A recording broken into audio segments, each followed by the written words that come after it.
Hi. Hello, so welcome to Quantum Physics for Non-Physicists. This is a re-recording of lecture 11 because, unfortunately, I forgot to press resume record after the break in the actual lecture, which was yesterday. But we'll try to do it again.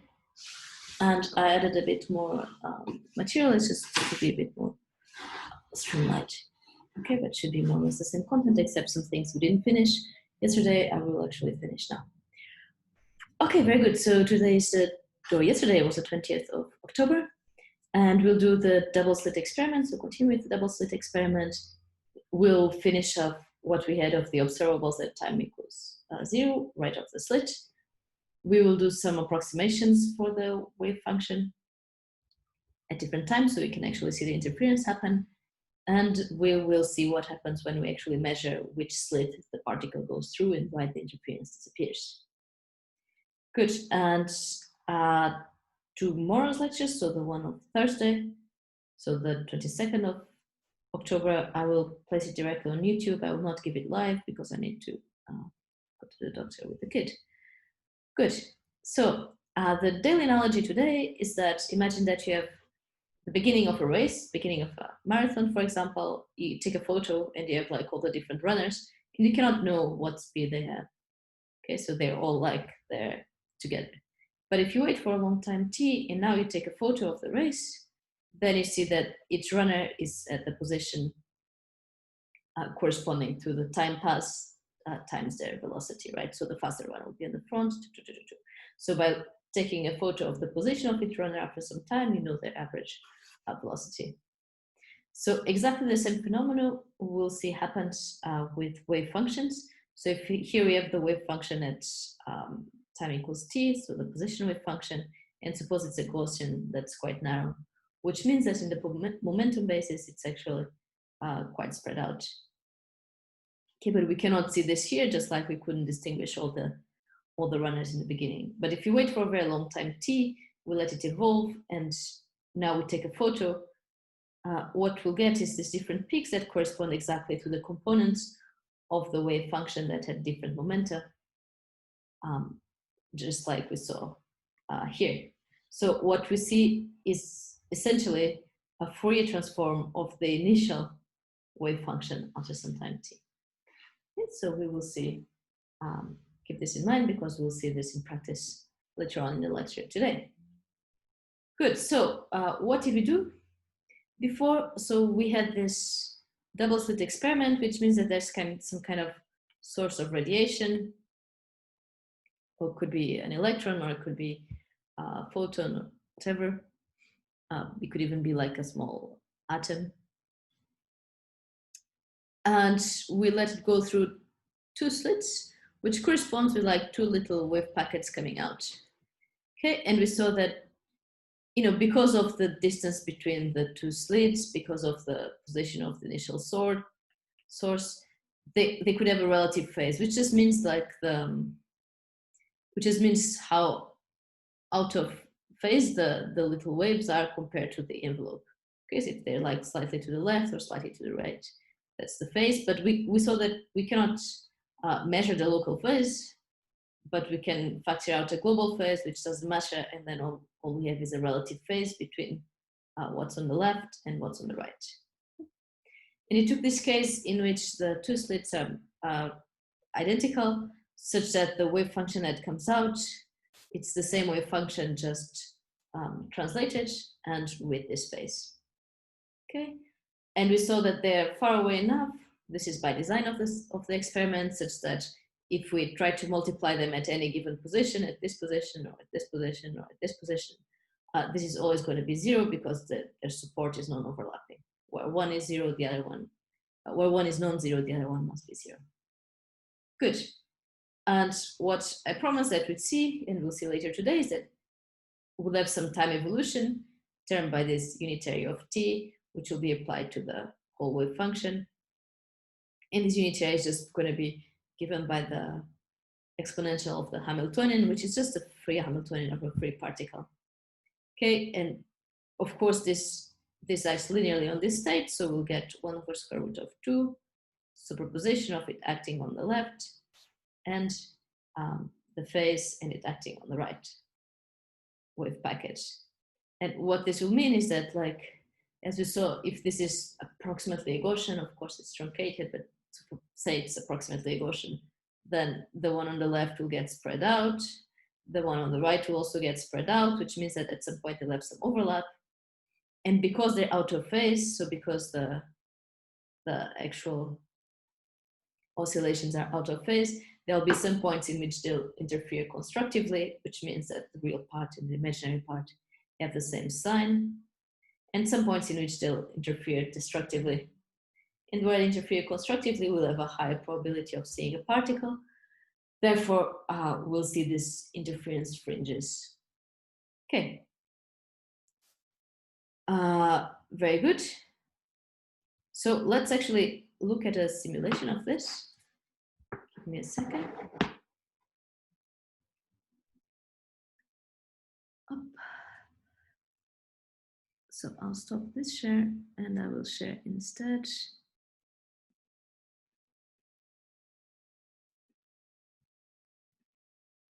This here.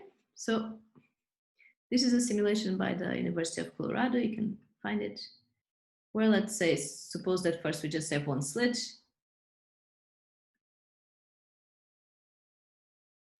Come out.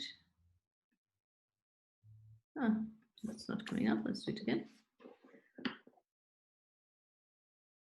Okay. This is just to give you some intuition of what is happening. So let's say slits. Yes. Okay. Oh, this is water. We don't want water. We want light. So there's one slit. So here comes the plane wave. And then in there it comes out more spherical, going in all directions. Okay. And we can see here the intensity of the wave function is essentially this Gaussian, right? We can make this slit smaller. Now, if you have two of these, they start having these areas of constructive interference and destructive interference. And where it's constructive, then you see this high incidence of particles. Okay, but this is true for every single particle that goes through. This is the wave function, the global wave function. Or what we see here is the modular square of the whole wave function. Okay, and of course that the slit separation will affect the phase, the relative phase between them, which will affect the interference pattern. And we'll see an explicit example of this later. Very good, so let's go back to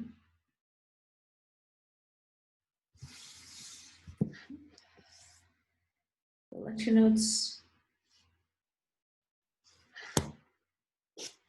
Good, and let's just recap what we did before.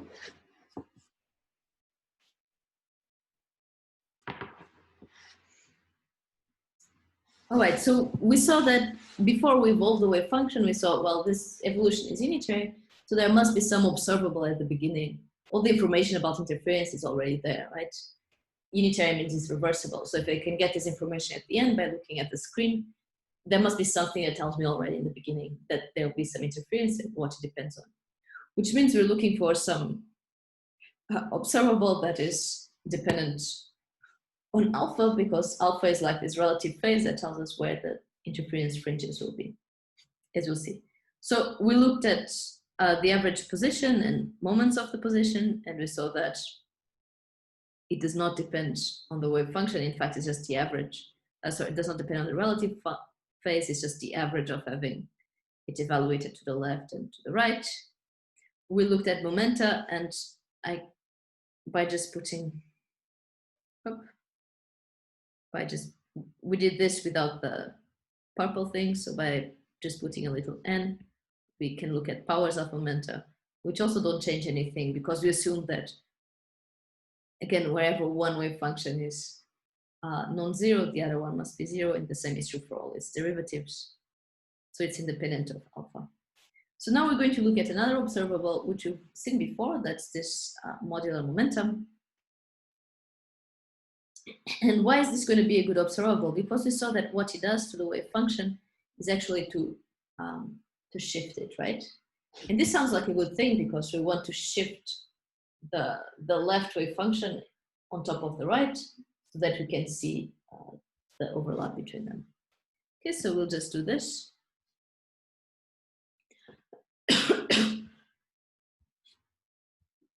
Let's do this explicitly. So this is going to be 1/2. Let's put all the terms in here. So it's going to be the left of x, and now the right, sorry, the left shifted by L plus the left of x, the right shifted by L, and here I want to put E I alpha plus the right complex conjugate, the left shifted by L, E minus I alpha plus the right complex conjugate, the right E I minus I alpha, E I. Okay, so let's look at this. And so this first term is going to be 0 because there's no overlap, as we saw, between the wave function, the left package, and the left package translated by L. So this is going to be 0, and the same is true of the last term here, because there's no overlap between the right package is too small and the right package translated by L. Okay, so we're going to look at the other two, and one of them is going to be non-zero. And we just need to think about which one it's going to be. So this is the wave function at x, and the right wave function of x plus L. So that's the right wave function even farther away from the left. So that's going to be 0. And this is the term that survives because psi L of x plus L, as we saw before, there it is. It's just the right one. Okay, so we can just replace it there. So then this is 1/2. The phase that survives is E minus I alpha. And then you have psi right of x, tuk, psi right of x. We just replaced the definition of x plus L. Please check x, right? Good. Let me just use this. Good. Well, but this is a wave function that's normalized, so this is going to be 1 because this, all these integrals were all from minus infinity to plus infinity, right? The same is true here. Good. So then this just gives us e to minus I alpha over 2. And what this tells us is that, well, this modular momentum variable is actually the only one so far that we saw whose average depends on the phase. Okay. Oh, this is not what I wanted. Okay, good. Which makes sense because, again, it's just a translated version of looking at the overlap between them. Now, you may see that we saw a long time ago that observables correspond to Hermitian operators, so which means that they have real eigenvalues, and this is not a real number in general. So the actual observable is not this. Is going to be e to I p L over h bar. Did I put the h bar there? Yes. Plus e minus I p L of h bar 2, which is just a cosine P L of h bar. Okay, and we saw that cosine of p L over h bar it's going to be, well, it's going to be the average of the first plus the average of the other one, which is going to end up being,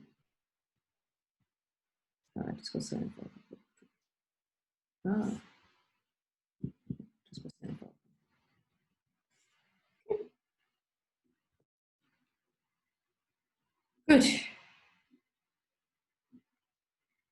Okay, so now this is some indications before we evolve the wave particle of what's going to happen. But now what we want to do is to actually evolve the wave particle, the wave function. Okay, so now.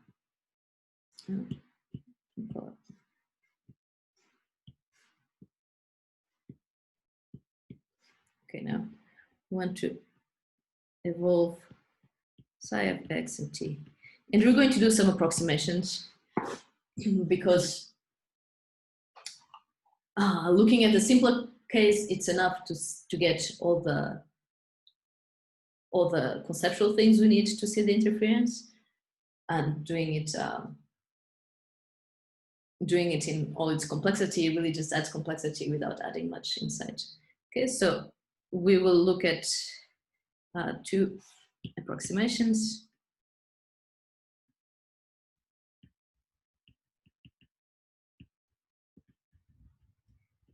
And the first one we will look at, which will be more involved, but also some other applications that we might see later in the lecture, maybe. So this is going to be the limit of t going to a large time. So it doesn't need to go to infinity, but it's a very large time. It's going to be 1D. So essentially what we're going to see is from the two initial wave packets, we're going to see them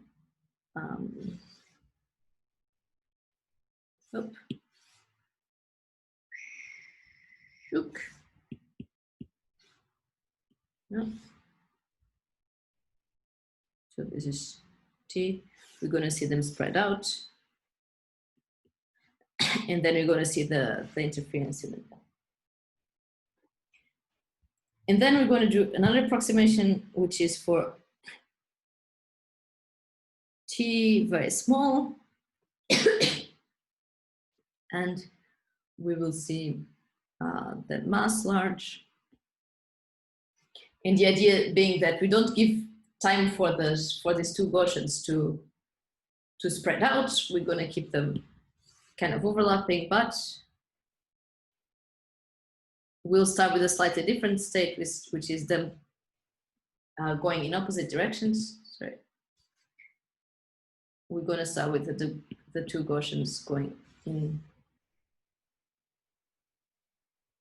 in opposite directions, and then we're going to just see the interference of them kind of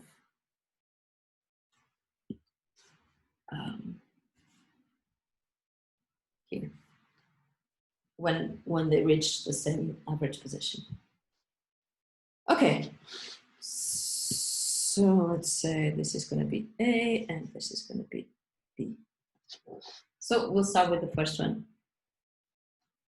But first we'll do something that is still general. So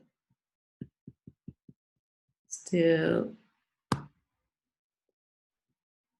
general, and let's start again with just the wave package.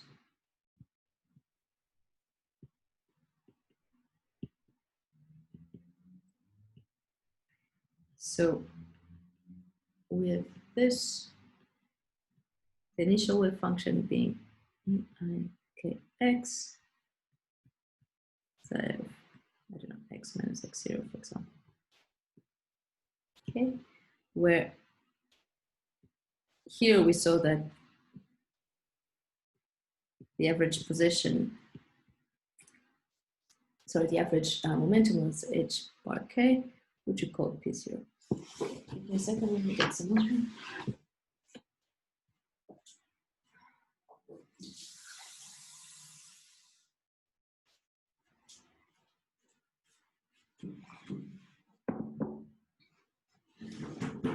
And we saw that this is what we call the envelope. Later we look at the Gaussian envelope, but not yet. Good. So what does this look like? As we saw, if you map, so this is X, and it's going to look like, there's the envelope, there's the envelope. It should be symmetric, and then each has the real part and the imaginary part. So let's say this is the real part.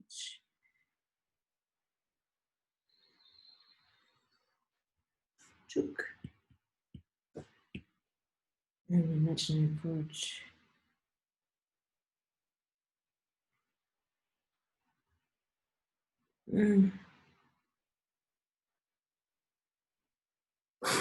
So this should be sine of kx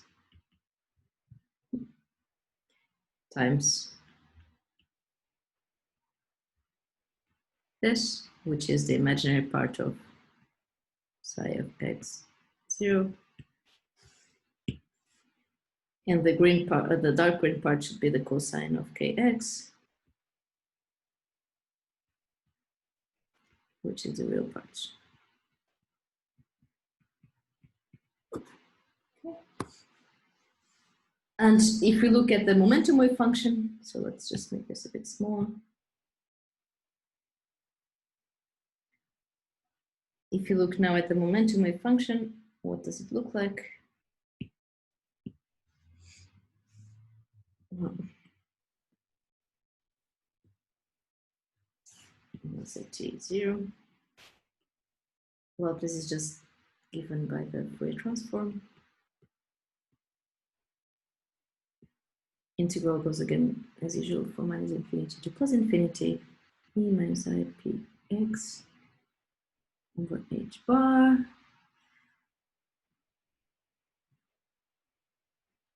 of the original wave function in the position basis. So this gives us 2 pi h bar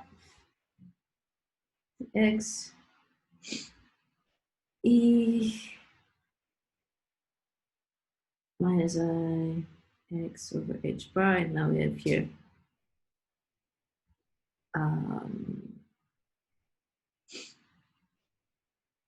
p minus k h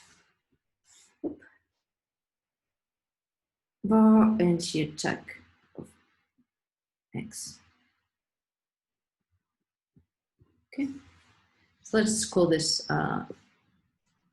for simplicity, let's just call this wave function of x, and the x0 is somewhere inside there. Okay. The envelope of x. Okay, but this is just, it looks again just like a Fourier transform, except it's shifted. So instead of being around, for p, it's for p minus k h bar. And it's just a Fourier transform of this thing. So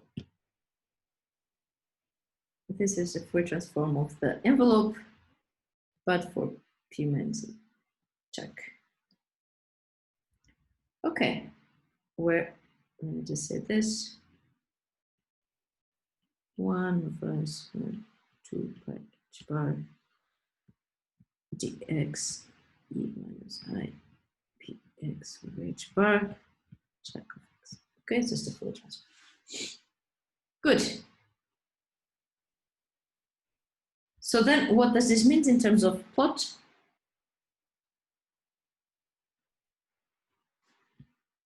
Is that p is roughly given by the, the wave function at time p is roughly given by the wave function of the Fourier transform of that. So let's say that one was very,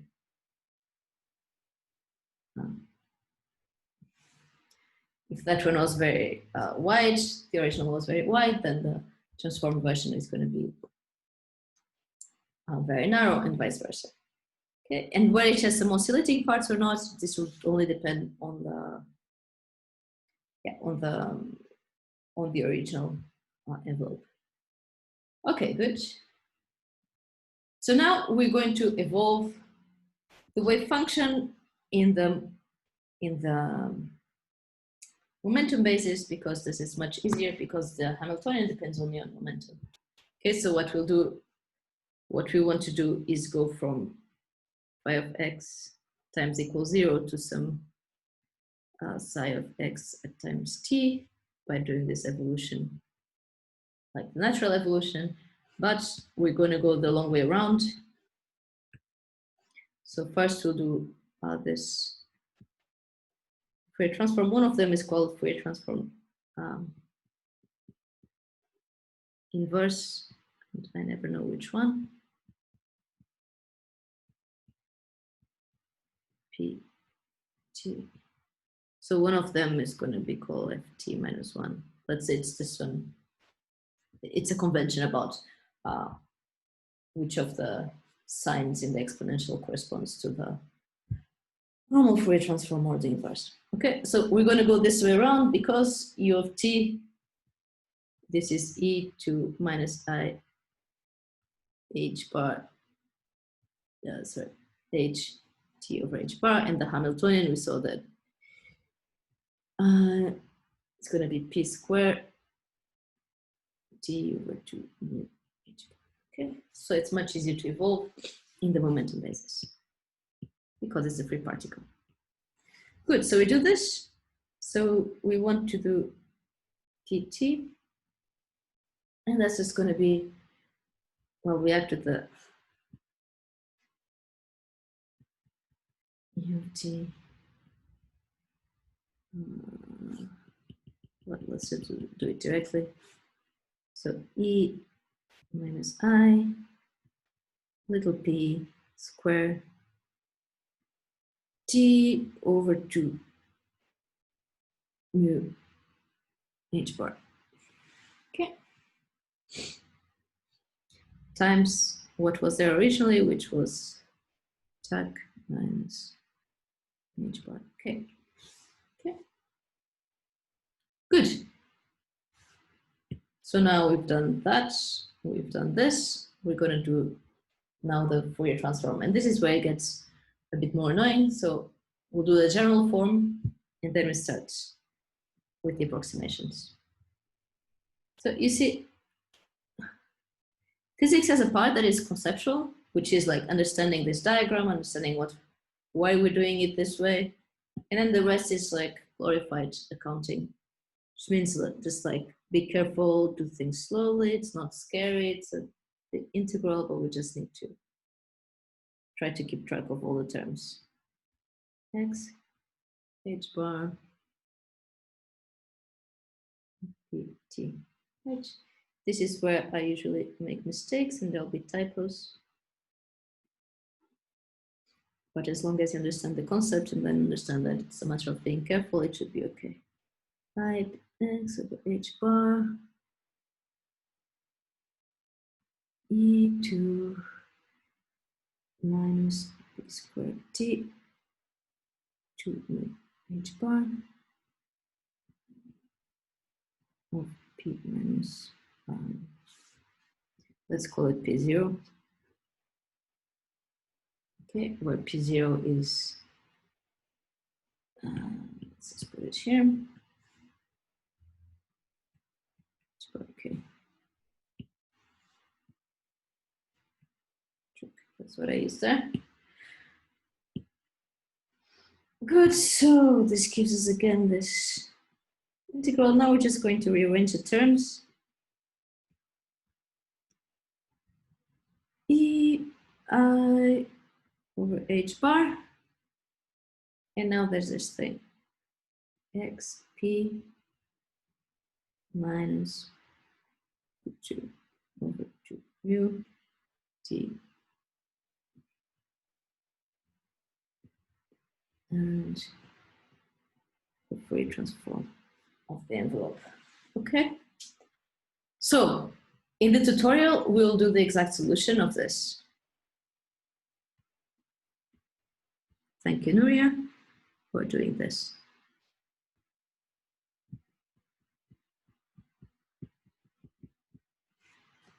And here, we're going to do an approximation, okay, as we saw before. So let's just call this thing here f of p for now. Oh, and yes, no, let's not call it f of p. We'll call it f of p later. So let's take a limit.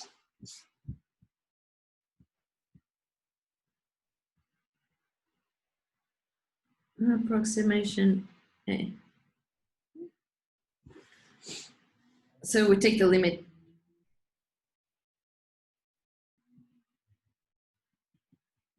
We want time to be very large, and we want to look at positions also a bit far away. Okay, I mean, relatively speaking, these are quantum particles. If it's 10 centimeters away, it's already very, very far away. So, but we want it to grow with the time. So we don't want these two parameters to go independently because that's more work for us. So we're going to look at the time where x is proportional to t, and there's a constant here, which for now this is just a constant, okay?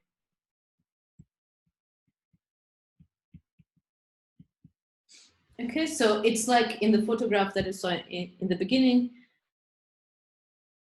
I'm going to look after some time t at some position x that's also far away, and I know that the average velocity for a runner to get there would have to be v, which is just x divided by t.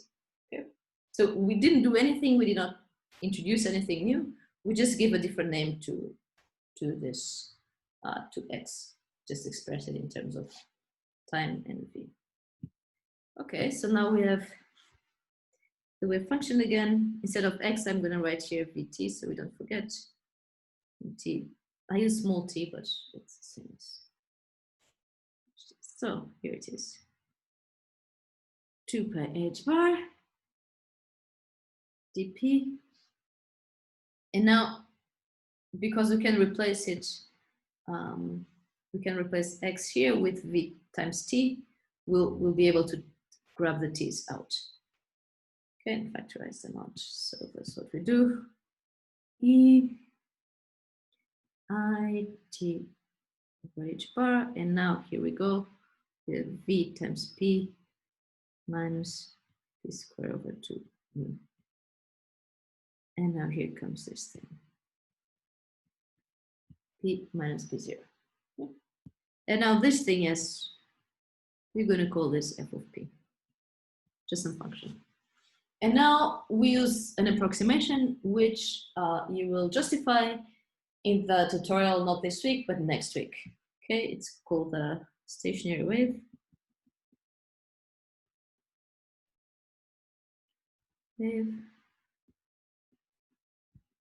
Approximation. And what it says is that if you have an interval of such an exponential, essentially as t goes to infinity, then the only surviving terms of this integral are the ones that satisfy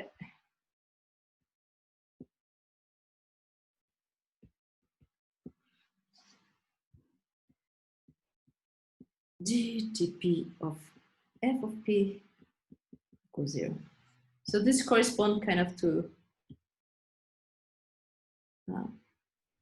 saddle points, the idea being that all the other terms will oscillate so fast that they will cancel out for very large t. Okay. And we will not justify this here because it would take a long time, but you'll justify it in the tutorial later on. Okay. So you don't have to do with me. So let's just apply this here and see what this means.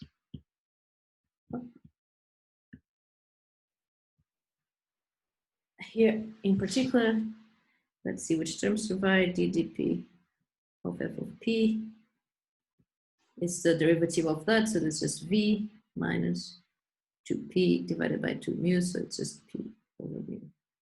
We want this to be 0. So let's say 0 equals this. So this means that p is v. Okay. So now it's starting to look more like you know, like this v has something to do with actual velocity because it's related by the momentum by just multiplying by a mass.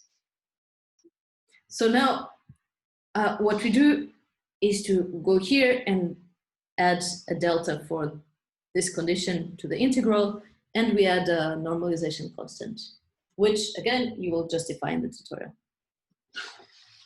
So if I'm not mistaken, and if I'm mistaken, it's just up to small constants, what we get. So let me just bring it back.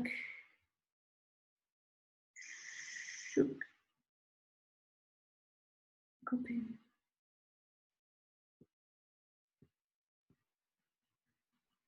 Okay. We have this whole thing times, let's actually make it a bit smaller.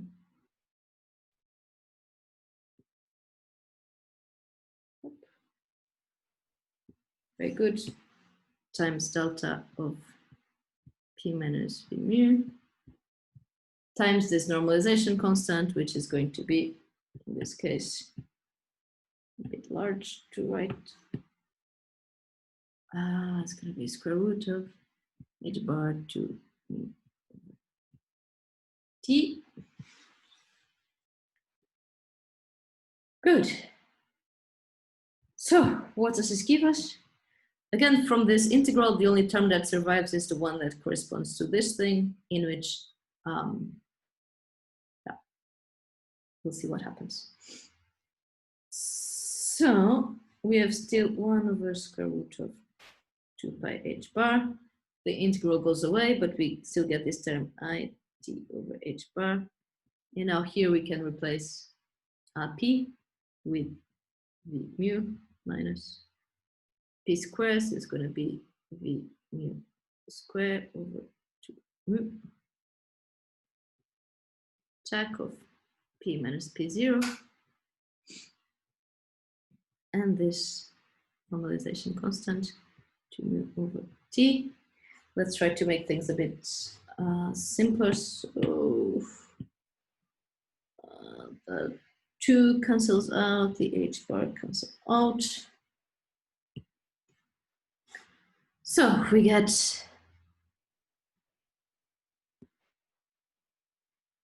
square root of mu over t times post pi I t over h bar. And now these two terms, they are the same up to a factor of 2, right? So it's going to be just v squared mu over 2. Okay, times check mu minus p0, because I replaced the p, which I could have done here already. Okay, just tell you this p. I replaced here with v mu. Okay, good. So what is this? Essentially, it's, like I said, if we take a photo after some long time t, what we have is a Fourier transform of the initial wave function, which is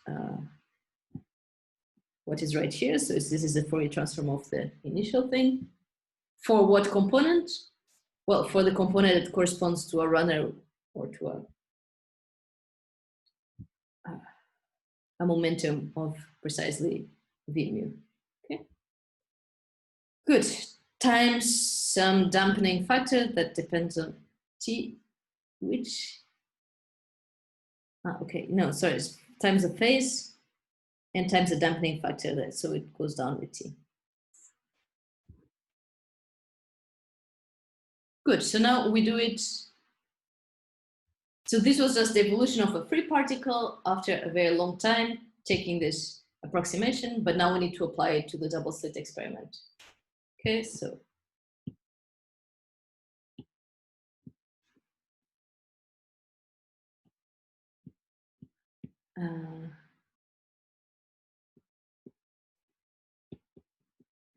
application to double slit experiment. And so it's going to be highly simplified. So as I said, we do it in one dimension, 1D, and we have this setting where instead of having two slits, we just start with the two wave functions, propagating. So it could be a Gaussian propagating with zero momentum. So it's just spreading out in place and just spreading out in place here. So let's just give some names to things. Let's say this is x0 and this is L/2 and minus L/2. And so here I have psi left of x and 0, and here I have psi right of x and 0, which are Gaussians with the following properties. So I want them P0 to be 0 and x0 to be L/2, x0 to be minus L/2. Okay. So this is very similar to the case of the actual double slit experiment, except we're kind of neglecting the y component. So in the double slit experiment, they could have some momentum in the y component, and they keep going up, and then at some point the spread in x will make them interfere. But here we're not caring for this, and we're only looking at the x component. Okay, so it will not be exactly the same, but close enough. Okay, so because they don't have initial momentum in this 1D, then this is just tach of x plus L/2, and this is just the envelope of x plus minus L/2, where we could have the envelope of x minus x0. It's a Gaussian, so it's going to be 1/4 square root of 2 pi sigma square e to minus x minus x0 square over 4 sigma square. Okay, and what is the Fourier transform of this? I think you did it in the tutorial a few tutorials ago.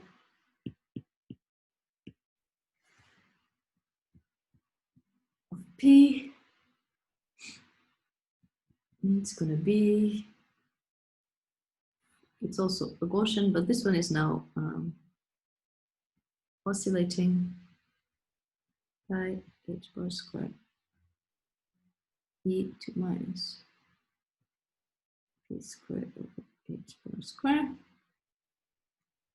e to minus p x0 pi over h bar. Okay. And now we just need to replace the x0 with these two components. Good, so let's evolve each of them separately according to this approximation we had, and then we sum the two to get the total wave function, and then we see some interference. Okay, so this again is now accounting. Good, so let's evolve and okay.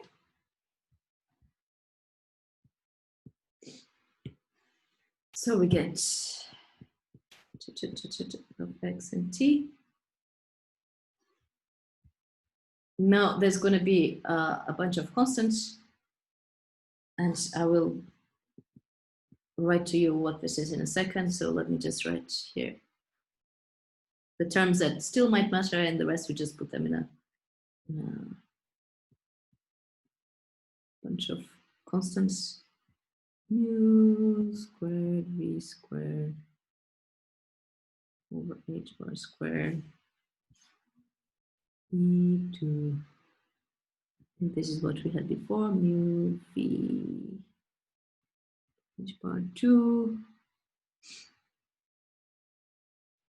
vt equals L.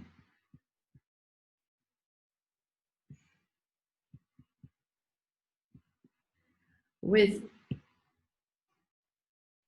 A is going to be mu. We'll take care of this terms later.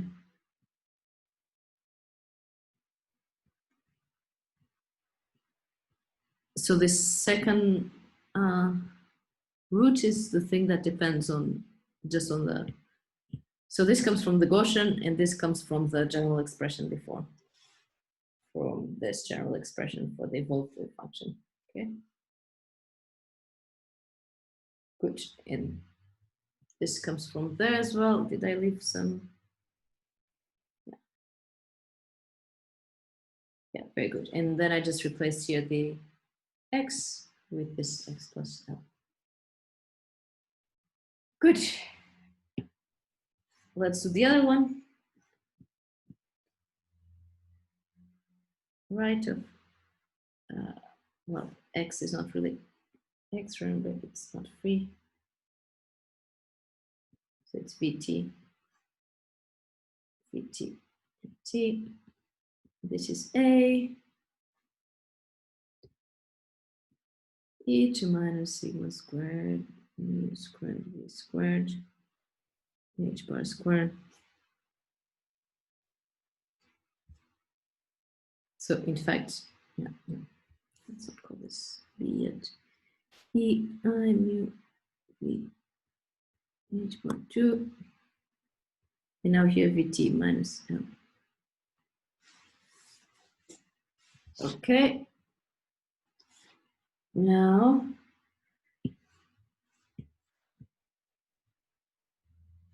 let's call this thing here B because it's the same on both of them, right? So this is the same. B. Whew, great. So next step is to find the global wave function, right? So we saw that vt t, this is going to be 1 over square root of 2. So L of xt plus e I alpha of the one on the right that's also evolved. Oh, and this x, let's put here x in general, this is always true, and it's true in particular when we look at vt for our x. Okay, so this is going to be 1 over square root of 2, this factor b, and now here we go. E I mu v over 2h bar vt plus L plus E I mu v 2h bar vt minus L E I alpha. And what is common here? Well, this whole thing is common, this whole thing is common to both of them, so we're going to factor it out. Okay, so we have 1 over square root 2 b e I b squared t over 2h bar e I mu v 2h bar L plus e I mu v 2h bar. Now with the minus sign, e I alpha. Okay. So what we will do now is we take this alpha phase and we're going to multiply and divide by EI alpha over 2. Okay. Which means that we put, let me just do this in a different color. EI alpha over 2.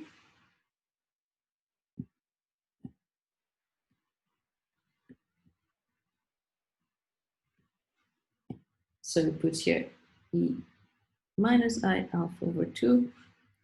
And we put here E minus I alpha over 2. Okay. Good. Let's call this whole thing. Oh, what happened? Okay. Let's call this whole thing here D over 2. Okay. We'll see why the factor of 2. So we have D over 2. And now we have what? Whoop. E to I over 2 mu VL over H bar minus alpha. And here we have E. So this here, alpha minus alpha over 2 is alpha over 2. So I have minus I over 2. And I have mu V over H bar L minus alpha. Right? Good. We're almost there. So we have battery. Let's change power cords. We have D times, this is a plus here, so exponential of x plus exponential of minus x, where x is a pure imaginary number, gives us the cosine. Right, so here we go.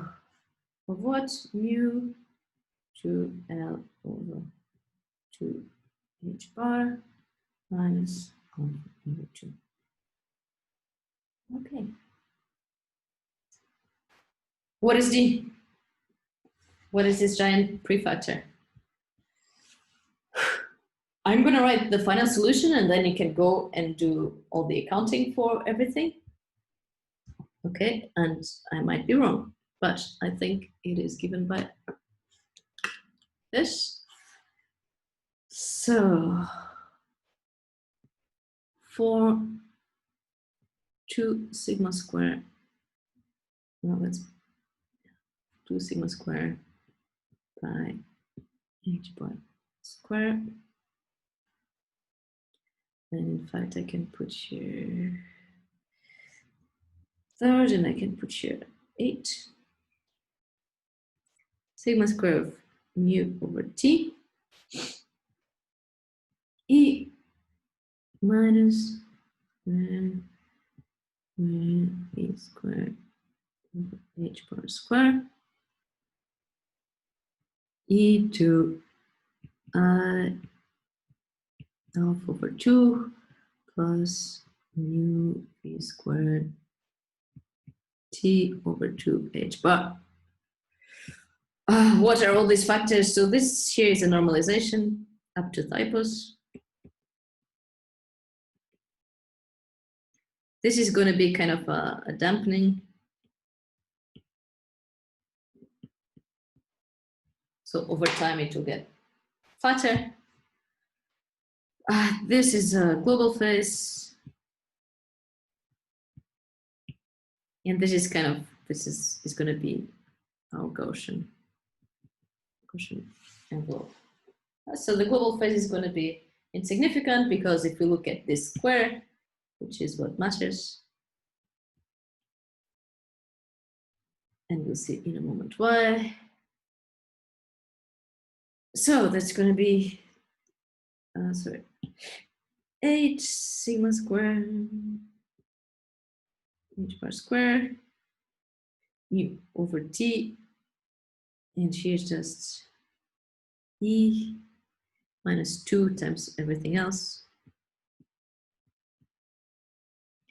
H bar square, and the global phase goes away.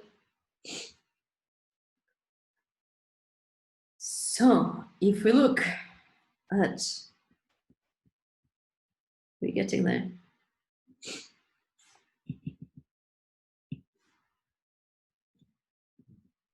At the amplitude of the wave function, so the modular square of the wave function, which will tell us the probabilities of finding the particle at a given position. So this is be d squared and then cosine squared of whatever was inside. So this was mu v l over 2 h bar, that's the v, minus alpha over 2. Good. So now let's just go back and call this x. But we keep in mind, of course, that how we got there. And there we go. So this big factor, by 3 h bar square, mu over t, e minus 2 sigma square mu squared x squared over h bar squared t squared. That's just a normal Gaussian dispersion. And now here cosine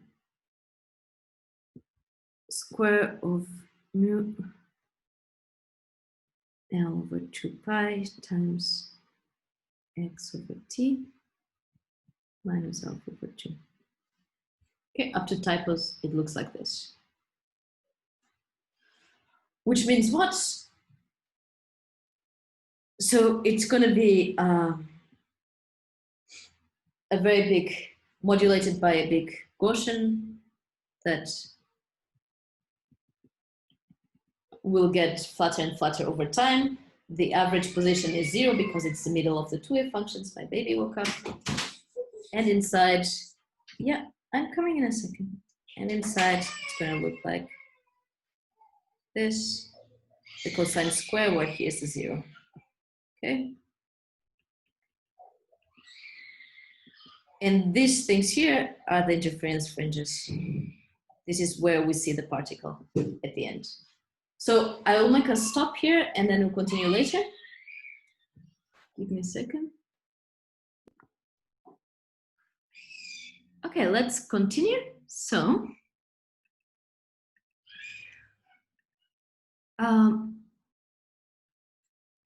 as we were,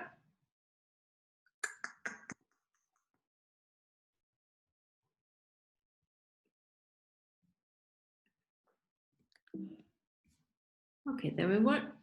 And we saw that we got these fringes, these interference fringes, which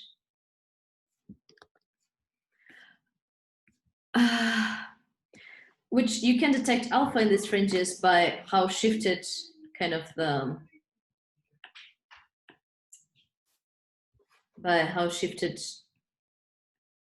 this peak is from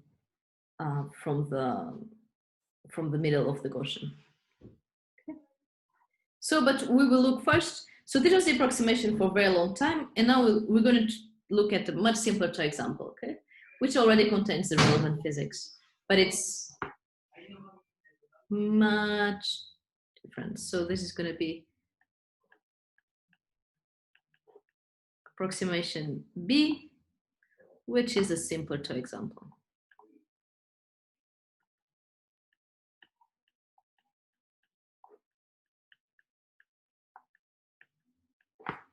Okay, so here we have two wave packets that look the same. One starts at L over 2. One starts at minus L over 2. They are exactly the same, like these two drawings are identical. And they're traveling. So I can even draw like the actual wave function or the square root of the wave function. Sorry, the square of the wave function, modular square of the wave function. So they're moving at the same velocity. So kx and minus kx, and they will meet here at x equals 0. So when they get here, we'll get kind of the two wave packets and the phase between them, which depends on this distance between them, the original distance between them and the original phase. This will determine the interference fringes. Okay. So let's see what the initial states are. So these are the left one of x and 0. It is e to I kx, and this Gaussian packet of x plus L over 2, because it's x minus x0. X0 is minus L over 2. And the one on the right, whoopa, of x0 is e minus I kx took on x minus L over 2. And we saw that there is a global phase, just like before. Well, we can see now for some time t, we'll want to have 1 over square root of 2 phi L of xt plus ei alpha. Alpha right of x and t. Good. And now I said that this is going to be the opposite approximation. So the approximation is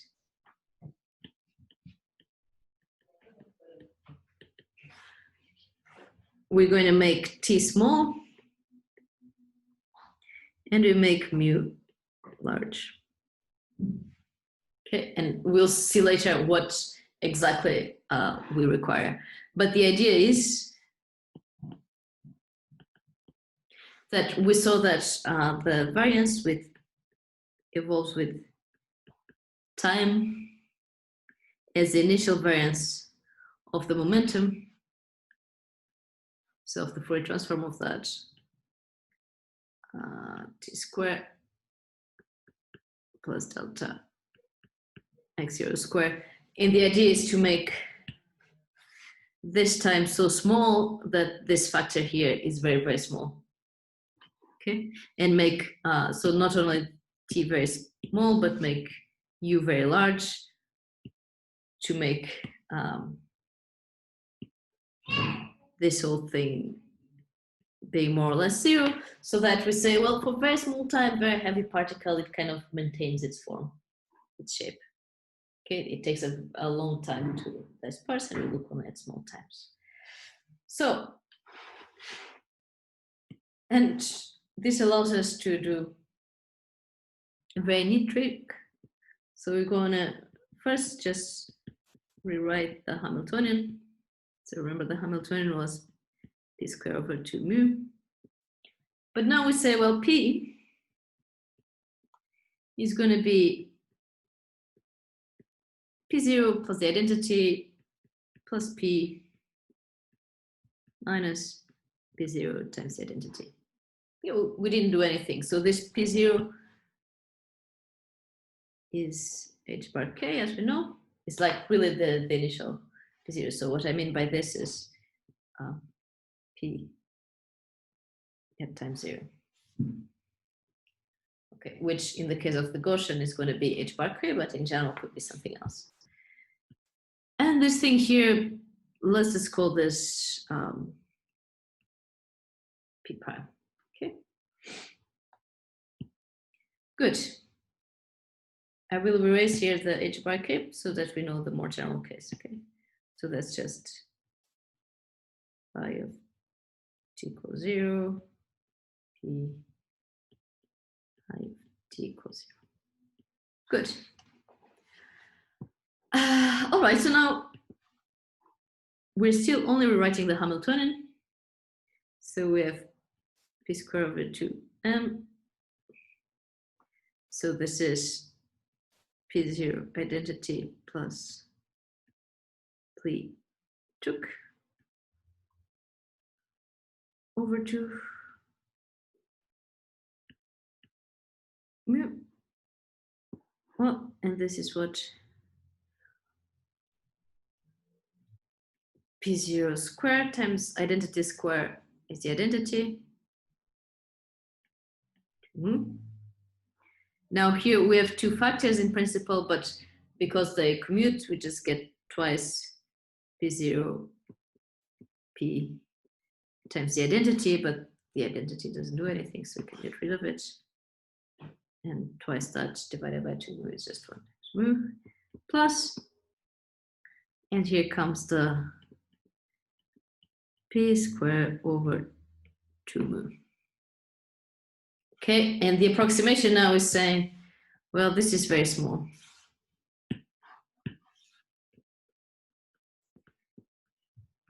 Very small, so we're going to neglect. Okay, because this, I mean, what is this? We imagine that initially the wave function, it's reasonably concentrated around p0. So this component here that is p minus p0 is quite small. Okay.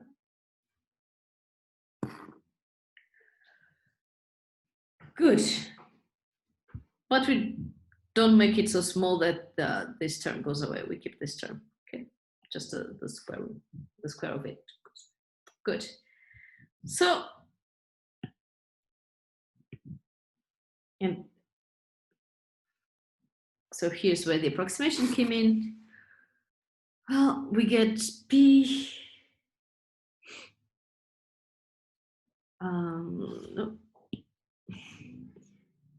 p0 squared identity over 2 mu. And now here we can just write this thing again. So it's p0 times what?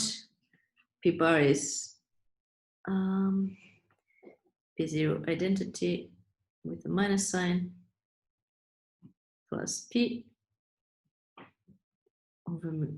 Okay. So we get what? Minus p0 identity square over 2 mu, right? Plus p0 over mu p. Okay, and this p0 over mu, we can just call this. So it's a momentum divided by a mass. We're just going to call this v0, like the group velocity. So you'll see what the group velocity is in the tutorial tomorrow. Good. But now, look, the Hamiltonian is just, this thing here is a constant times the identity. So this is a constant. Oop.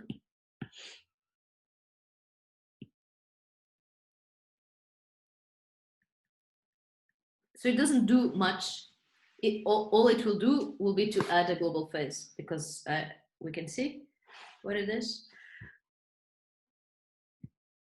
We have u of t. It's going to be e to minus I t over h bar h, and that's e to minus I t h bar. And now we get what here?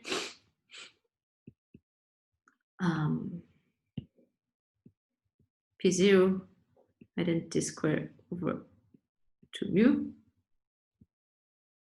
And it's a plus because minus and minus is plus. And here minus it over h bar, P0 over mu p operator. Okay. But this identity here, it might as well not be there. It's really, you can take this identity down here, And it's, in the end, because it's already multiplied by an operator, this whole thing is just a number, okay? So all this does is to add a global phase. So it doesn't matter much for our purposes, okay? And this is going to be the Hamiltonian of interest, okay? So we'll work directly with this Hamiltonian, which is, you know, it's just going to be a shifted version of the actual Hamiltonian, where we just shift all the energy eigenvalues by this amount P0 square over 2. So let me write here irrelevant for the purposes of taking probability of outcomes of measurements, okay? Because this depends on. Good.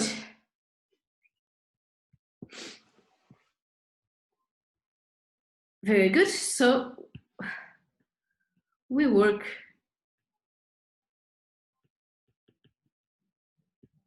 with the approximate Hamiltonian.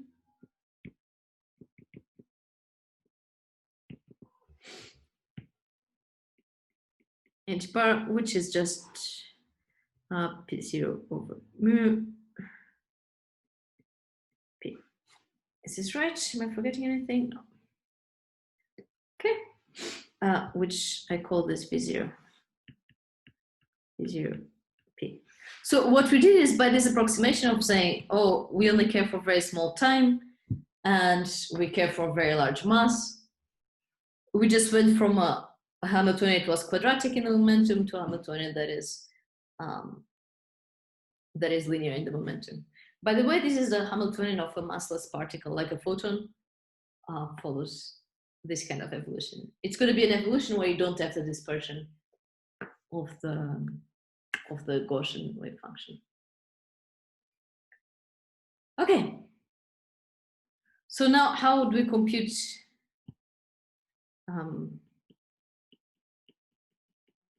evolution of an arbitrary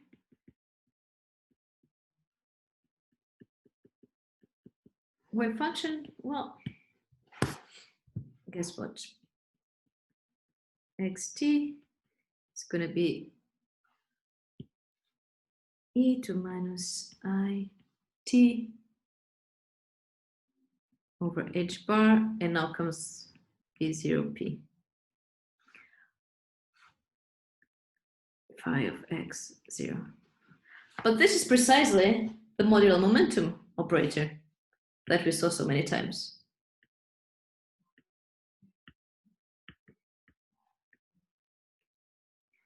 And we know how the modular momentum acts on the wave function, it just shifts it, right? So this is going to be just phi of x minus p0t. 0. Okay. So I can call this, but let's keep this. Good, so now we apply it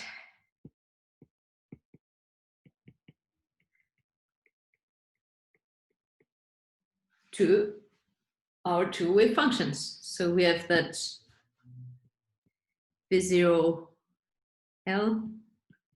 was kh bar over mu. Let's call this V0. It was going to the right, and V0 right is minus kh bar over mu. Let's call this minus V0. Okay. So now what we have,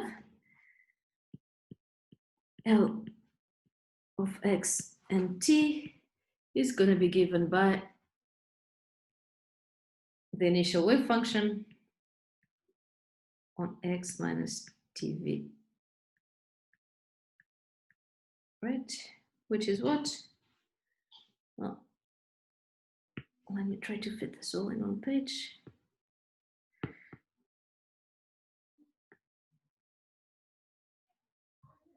Okay.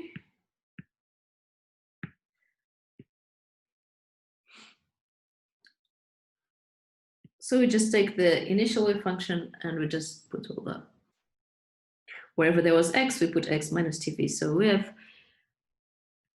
ik, and now we have x minus t 0. And now we have phi of x minus t v 0 plus L over 2. Okay. And we do the same for the one on the right of x and t. It's going to be exactly the same, so we shift it by plus t v 0. So that's just e to I k x plus t v 0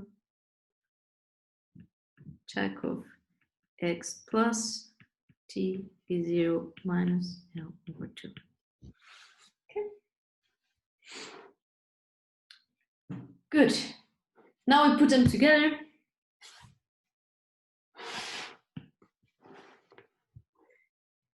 Now we compute the total wave function at xt. Okay, let me see if I call it alpha. Let's call this here. Oh. So compare.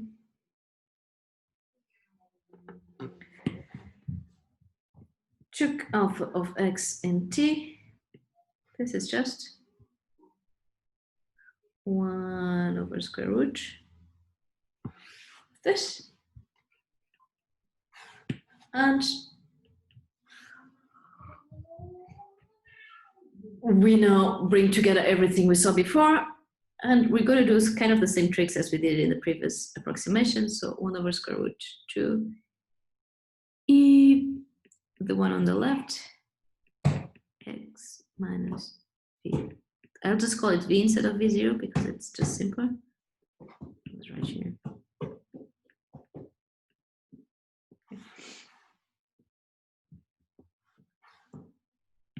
Okay, there are ghosts in my building, don't worry about the sound.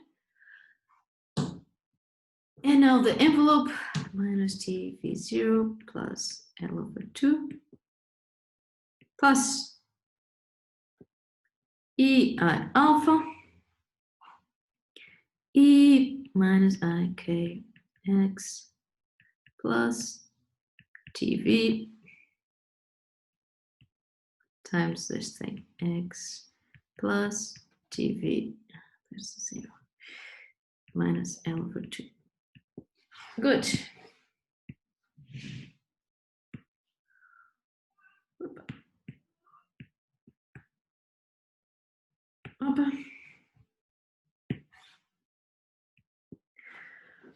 Good. We're going to do exactly the same trick of putting half of the phase outside as a global phase and then put some of the phase inside.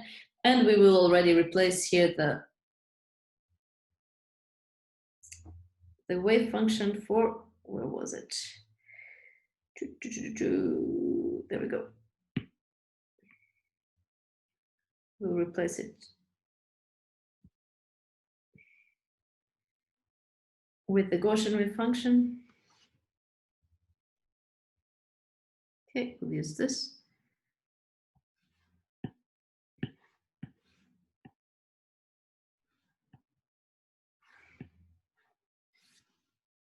Good. And we put half of the phase outside. So e I alpha over 2. Now comes this big prefactor, so 1 over square root 4 2 pi square. And now comes the thing, e I, and now k times x minus vt minus alpha over 2. This is exactly what we did just before, times well, the Gaussian envelope for this wave packet, so it's minus x minus t v plus L over 2 squared divided by 4 sigma squared plus the other one, which looks very similar except with some minus where there are pluses and vice versa. So I'll just copy paste. Minus I da da da da da plus here minus there. That's about it. Okay. So now, as I said, we wait for time long enough such that they meet in the center. Okay, so we now pick time such that if I measure just for L,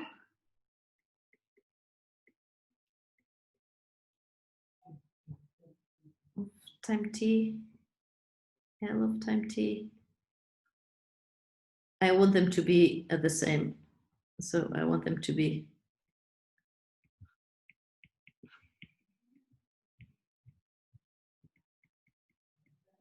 I want these two waves to have the same average position.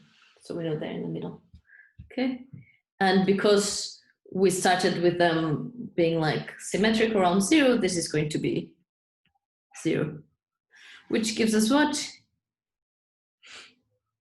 Well, it will give that TV0 equals L over 2, so that this thing here disappears, goes to 0, and then you just have the normal Gaussian centered around x. Okay. Good. So then that is T equals L over 2V. Good. So then what we have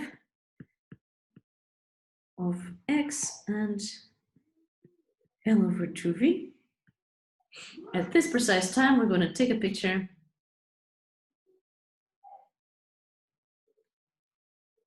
and it's going to be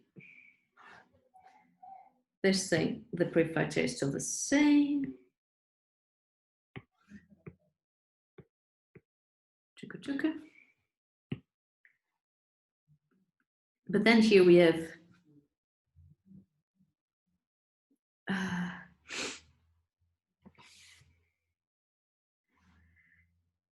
EI k of x, and now if we do the math, it's going to be minus L over 2 minus alpha over 2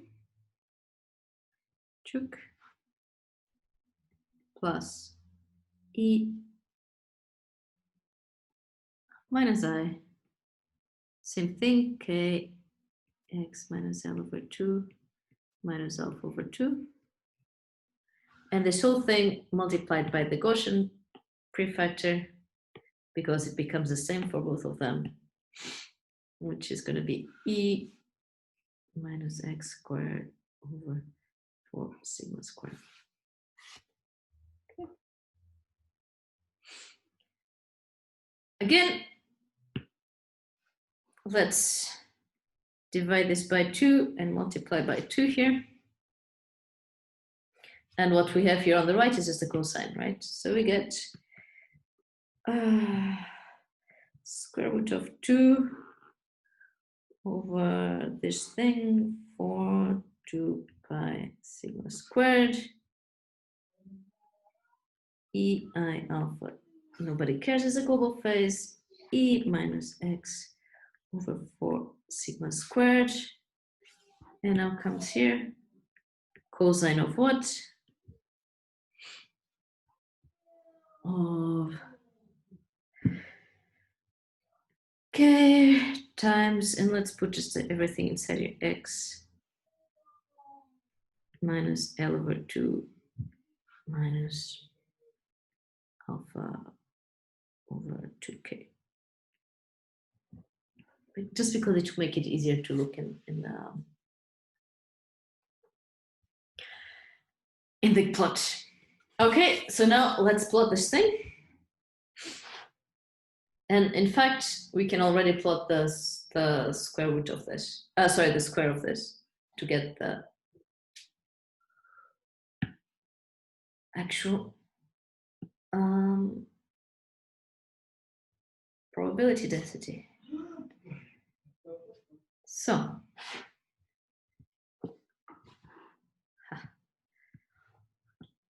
let's take this thing and now take the chook squared. First thing we know is that the global phase goes away. This thing becomes a normal square root, that becomes a normal 2. Remember this, you get just, I'll just simplify this a bit.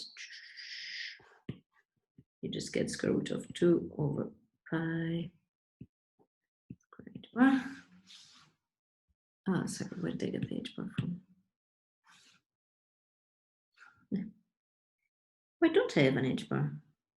Okay, you'll see later. You let me know if there's an h bar missing there in this prefactor. It doesn't matter so much. So there's a 2 coming here. So this will be x squared over 2 sigma square, and here we just get cosine square of this thing. Good. Let's plot it. Check. X, and here is going to be of x at this time L over 2 square. So the envelope is going to be a Gaussian centered around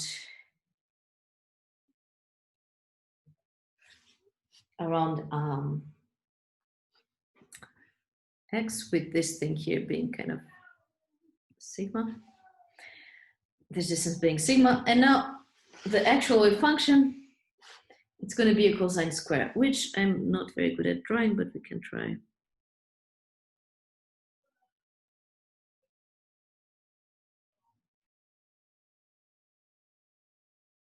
The period should be always the same.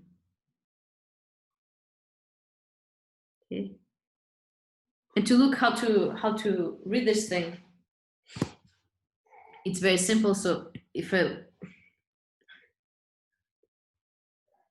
this is x, let's draw here a normal cosine.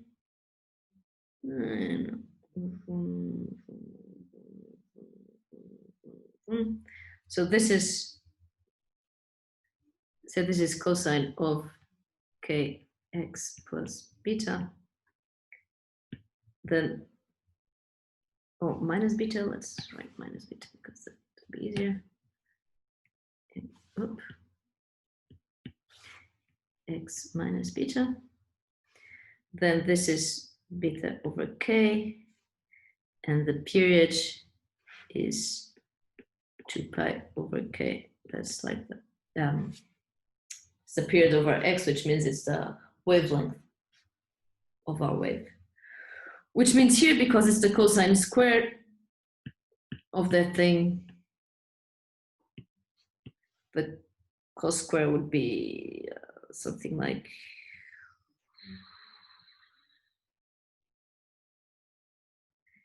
the peaks should be the same, right? It's just the period is more. So let me try to do it a bit more properly.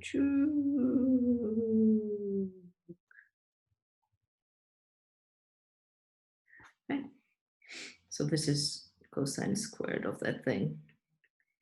Kx minus beta. And here we have exactly the same above in our actual wave function. It's just modulated, right? It's just modulated by this envelope function, which is the Gaussian, which means that we can read the phase directly. This is the big thing. So this is going to be alpha over 2k. Okay. So the distance from the center of the Gaussian, from x equals 0 to the first fringe, is going to be alpha over 2k, and this thing here, no, sorry, the period we need to, because it's cosine squared, there you go, 2 pi over k.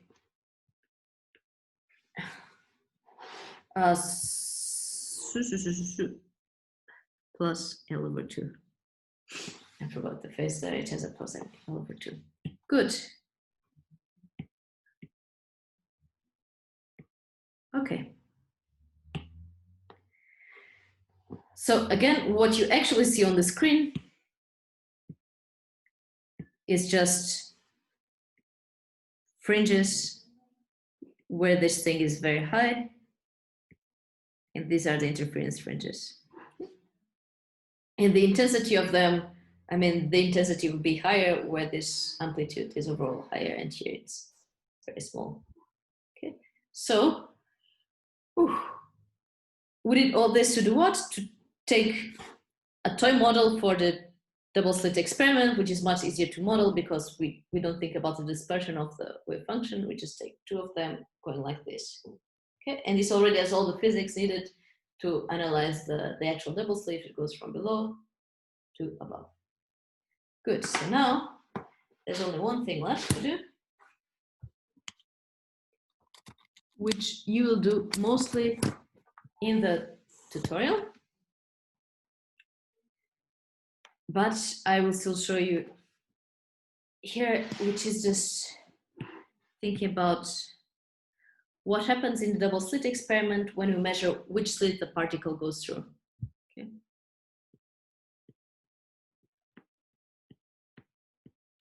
What happens when we measure the, sometimes this is called the path of the particle. So let's think what we need for this. So here's the setting again. Okay, here's my particle that's coming in this like little wave from here. It's in a superposition of being on the left and on the right. And let's say here's 0, here's L over 2, for example. And I want to detect where they went through the right. So all I need to do is to have here some kind of other particle that reacts to the presence of this one. Like we saw before in how to do measurements physically, we just need some kind of interaction Hamiltonian between the two. And this could be many things. So it could be, for example, if I'm shooting electrons to here, if this is an electron, so this could be, for example, another particle that feels a charge. And if the charge is very close, it gets deflected and then measured there, for example. Whereas if the particle is far away, then it does not get deflected. But we're going to look at a much simpler case, which is the case where this is just a qubit. Okay, with two states, 0 or 1, such that it reacts to the presence of this particle here. I don't know. Again, this is a toy model. The actual physics of it will be more complicated, but you could think of it maybe it's a spin that if there's an electron nearby, then it will just flip. Okay, because it wants to be aligned with this electron or something. But we want to make this a very weak interaction. So what's the total Hilbert space? So we have the Hilbert space of X, because again, we're thinking only of 1D, which is a toy example. So this is the position over X of particle sent through the slit times, well, let's call this particle here particle S.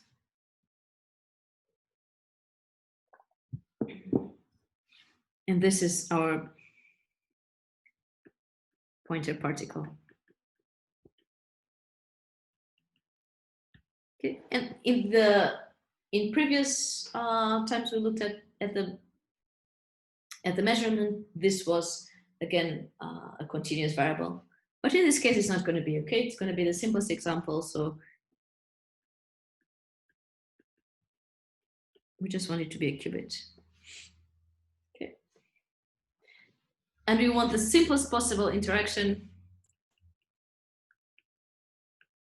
toy model for interaction.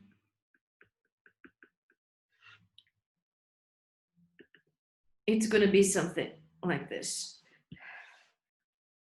Excellent. I'm going to make it a projector on the left times nothing happens to the spin plus the projector on the right. I'll explain what this is times the spin gets flipped. So this here, what matters is that this is going to be the poly x, so 0, 1, plus 1, 0 on the spin. Okay.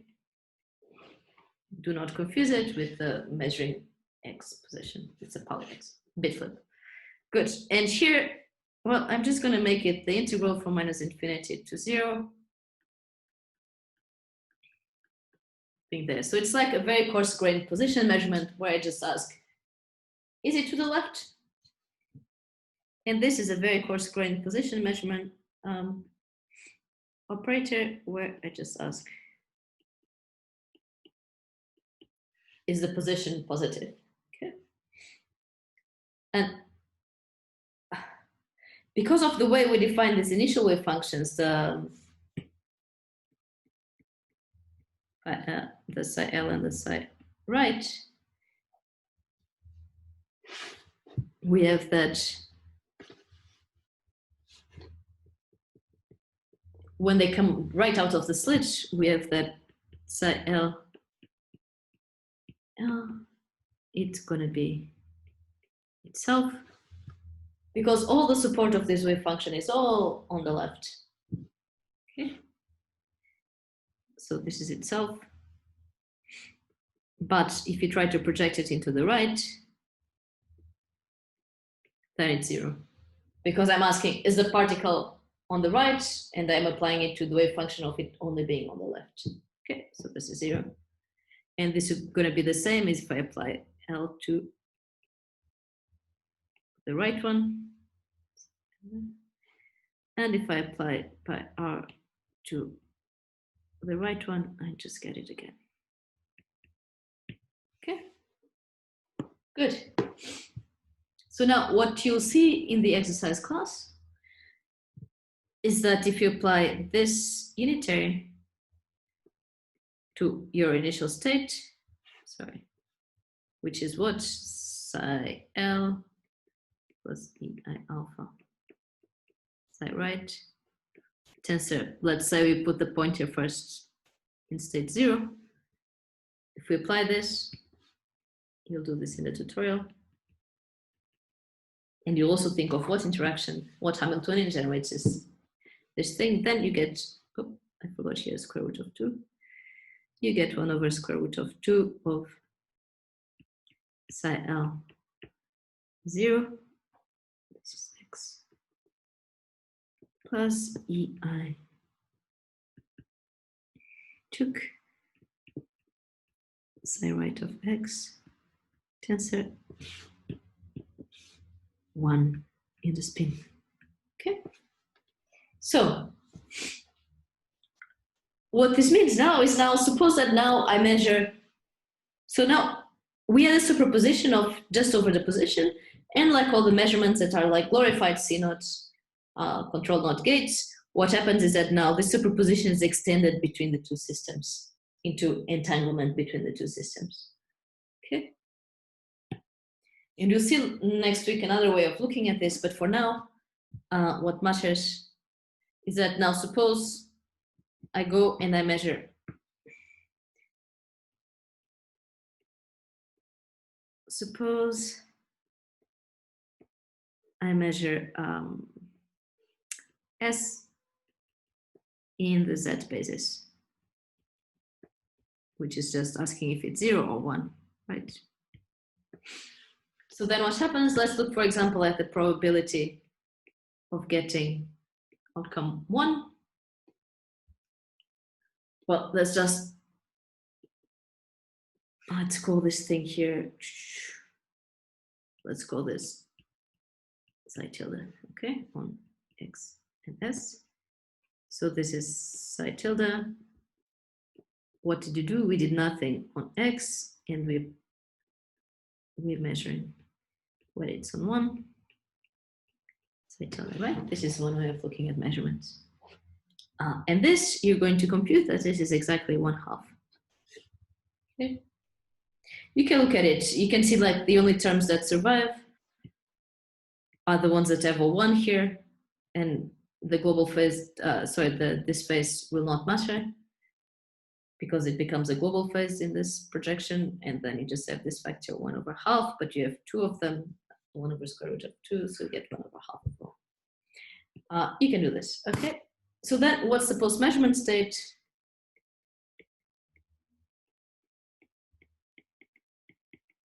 It's going to be just psi r of X tensor 1 on S, okay? Which means if we correlated ourselves with the spin by measuring the spin, which means we brought a big macroscopic object next to the spin, we interacted with it, and then we interacted with this big macroscopic measurement device. Okay, so now we're all correlated with this. So what we see in practice is this state, okay? And then if we evolve it, so then we just get psi r at a time t, and nothing happened on the spin. But this is just a Gaussian, right? This is just a Gaussian kind of spread out over here, okay? And this is going to be what we will see in the screen at the end. Okay, this is why people say, oh, if we measure which slit it went through, it behaves like a particle, which means the distribution at the end is going to be peaked around one of the ends. If you look at the probability of getting 0, it's also going to be 1/2. The post-measurement state is going to be just psi left tensor 0. And then when we evolve it, we're going to get something like this here. Okay, so again, no interference. Okay, so this corresponds to outcome 0, and this corresponds to outcome 1. Good. So this is what happens when we do measure it. It's not anything special. It just means that we got so correlated with this branch of the wave function, with this term of the wave function, that all we see, it's going to be this kind of blob. And that's what they call it, the behavior like a particle. Good. In the next class, we will be done with the free particle, and we'll look at particles in different potentials. So thank you for watching, and see you tomorrow, actually. Ciao.